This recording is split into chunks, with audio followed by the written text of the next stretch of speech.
Hello everybody, welcome to the Daily Sip. My name is Oliver. My mission is to bring you closer to organic Japanese green tea, and we're gonna dive into tea number 3 of the Mega Sampler Pack. So this is our 26 Mega Sampler Pack, as you can see here. So this is actually a sampler which you can buy on our website neoteas.com, and you get 26 different teas. And today, as it is evening, I'm in the mood for a low caffeinated tea, so what I'm going to choose is something also with a little bit more taste. As it has been a long day, my taste buds have driven or dived into 3 meals already, so I want to have something with a little bit of more power. So I go for Hojicha, and I am choosing this time the Issin Hojicha Kuki Hojicha to be exact. So what this is it's actually Hojicha, which is made out of so-called Kukicha or also stem tea, and it is a roasted tea where the stems and parts of the leaves are used. So this is the tea which I will dive into, and I'm all ready to show you how this tea looks like. I'm just gonna open it up. And I'll do this very simply, so you can really see that this tea here is actually a stem tea.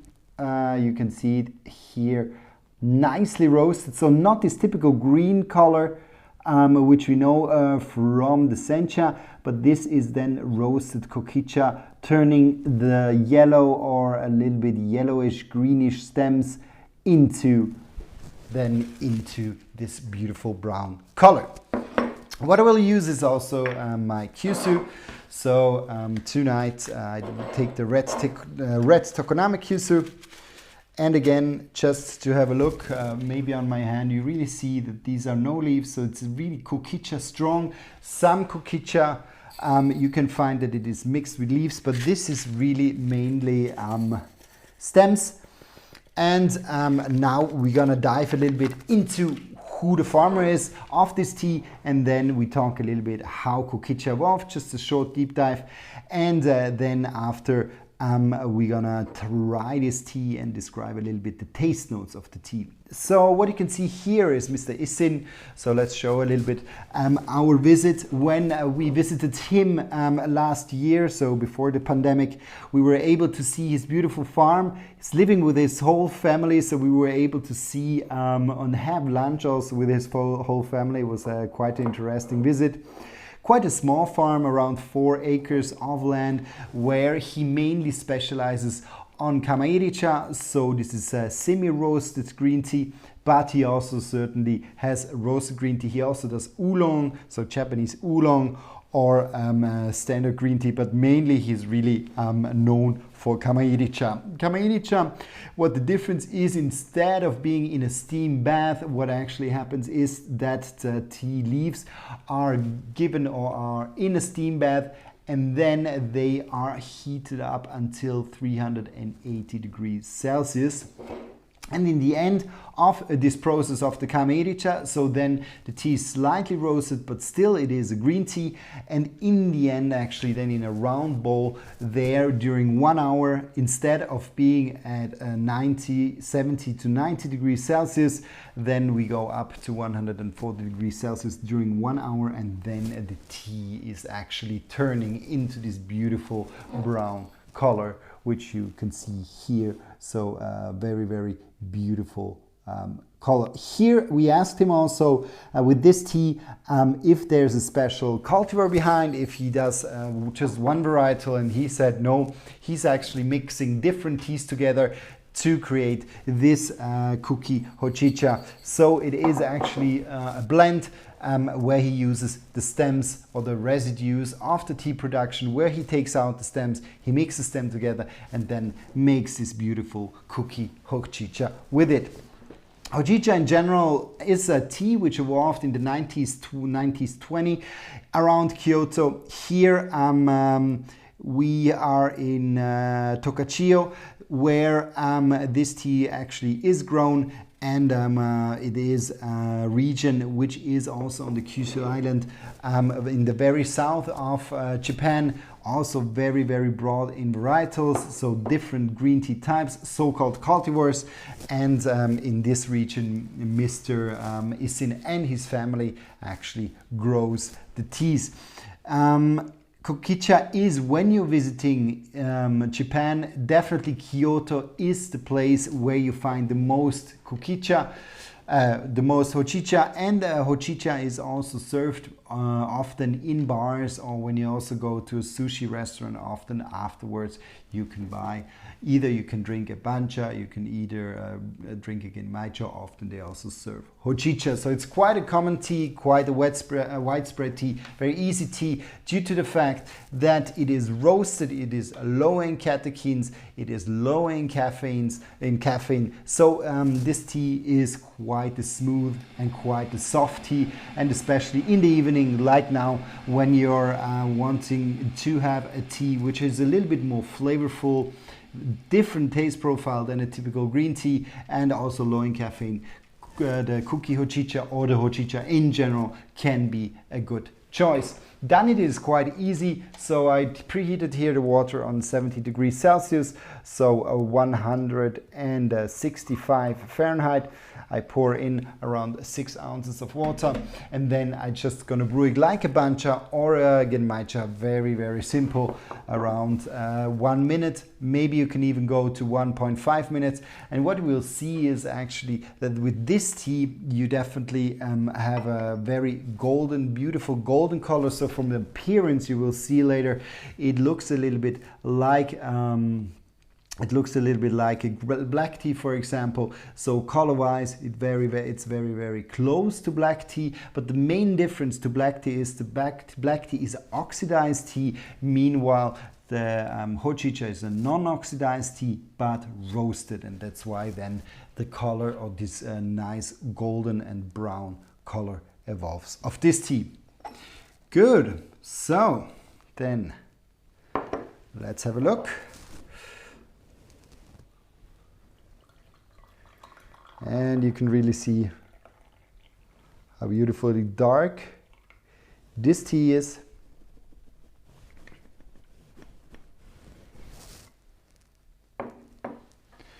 So what we'll see quite fast, so there are little particles in this tea. You might see it a little bit swimming around. So the tea definitely has this beautiful golden color, and or golden color, kind of golden brownish color. Meanwhile, for example, the Hojicha, when it contains green tea, goes more in the golden greenish color, so much lighter. So you really see a typical roasted tea has this dark roasted color. Now, taste-wise, first brewing. What's typical for roasted tea is clearly its smoky notes. So it really has a little bit this chocolatey, smoky notes. It can a little bit be also sweet caramelly. I, for example, have this, so this is another Hojicha which we dive into, for example, the Noike Hojicha, which is this typical finer notes. It's quite a soft tea, but this you mainly get when you're using the leaves. As soon as you're diving more into the stem tea, so here with the Kuki Hojicha, definitely what I get much more out of it, it is strong smoky taste profile. So this is very, very differentiating from, for example, a typical Hojicha, which is made from the leaves, that this intensity in the smoky or kind of the smoked flavor profile is much more intense with the stem tea instead of the leaf tea. So this is something which is quite interesting with this tea.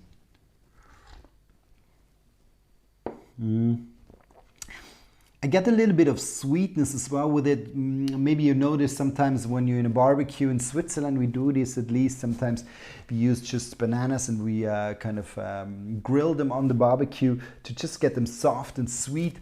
And it's a little bit this banana peel, kind of this smoked banana peel I'm getting also out of this tea. Quite interesting. So it has quite a strong smoky flavor, but then drifting off in a nice sweetness, and in the end it's a little bit, there's a little bit of a slight dryness, a little bit of a fine dryness, a little bit of a tingling on the top of the tongue, but very, very soft, very smooth, so it's not drifting off too much, giving you a dry sensation in the mouth. It's not the case. It's just a more slight tingling on the top of the tongue. So this first brewing. Now let's test the second one. So you definitely can go longer. Here you can go to 3 or even 4 brewings. This time I use a little bit less water. Same temperature, also 70 degrees Celsius, 165 Fahrenheit. And just leave it in 20 seconds, more than enough. Once the tea has touched its 1 minute, you can easily just brew it for some seconds, and then you will see, you will get directly a beautiful, beautiful color.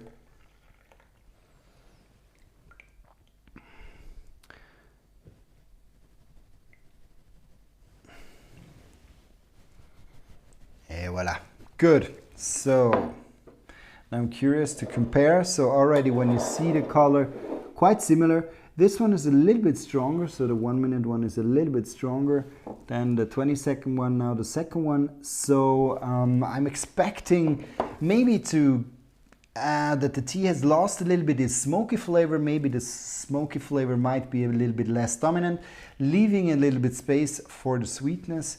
But let's see what the taste of the second brewing looks like.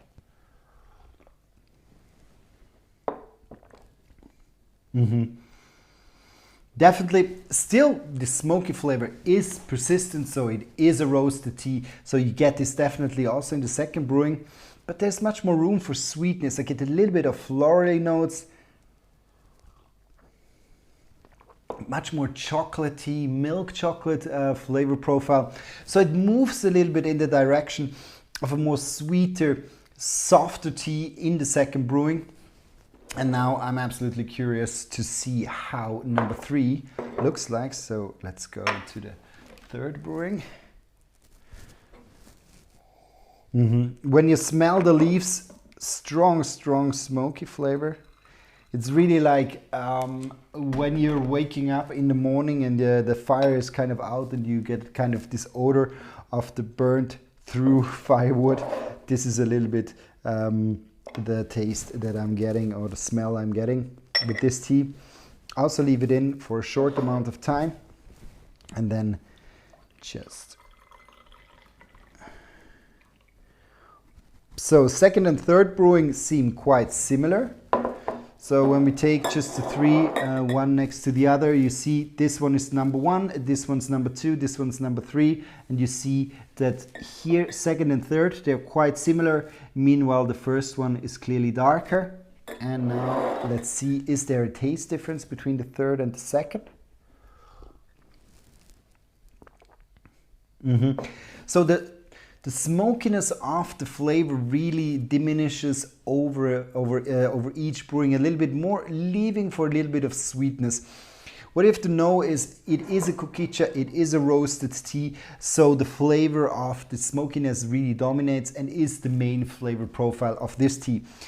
But over time, it leaves a little bit more space for the sweetness, but with the sweetness, the intensity or the intensity of the taste diminishes slightly. So the third brewing already has less taste, but it's very nice. It gets kind of a little bit of a sugary note also with it. So it really, first it kind of moves a little bit into caramel. Is there maybe a little bit of roasted coffee? With a lot of fantasy. So not really. So we have really this more caramelly, a little bit burnt caramel, light, maybe a little bit of milk chocolatey taste flavor profile. And here we moving a little bit more in a sugary but a softer taste profile. Meanwhile, the first brewing, you have clearly the smoky kit. It's really full, kind of full-bodied, around smooth. It's not like a burnt, but kind of a nice full-bodied smoke, like a nice Cuban cigar, a little bit in this direction. it goes like a super nice full-bodied taste experience. Meanwhile,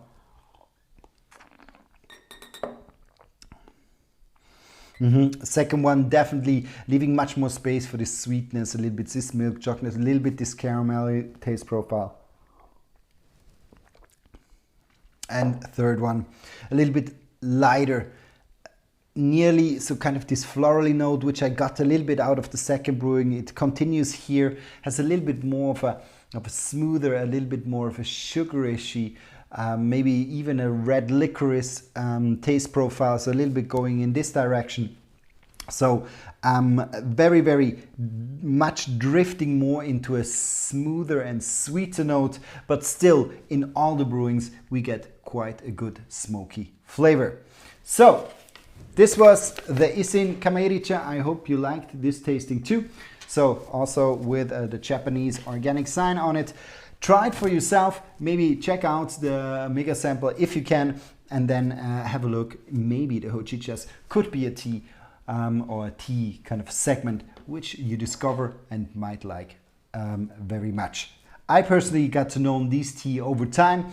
From time to time I take them, especially in the evening. I think it's a very nice, smoothing, relaxing and calming tea. Good, this was this. Thanks a lot for watching, and if you ever have a question, put down your question in the comments and we try to answer all of them. Good, so see you, thank you, and bye-bye.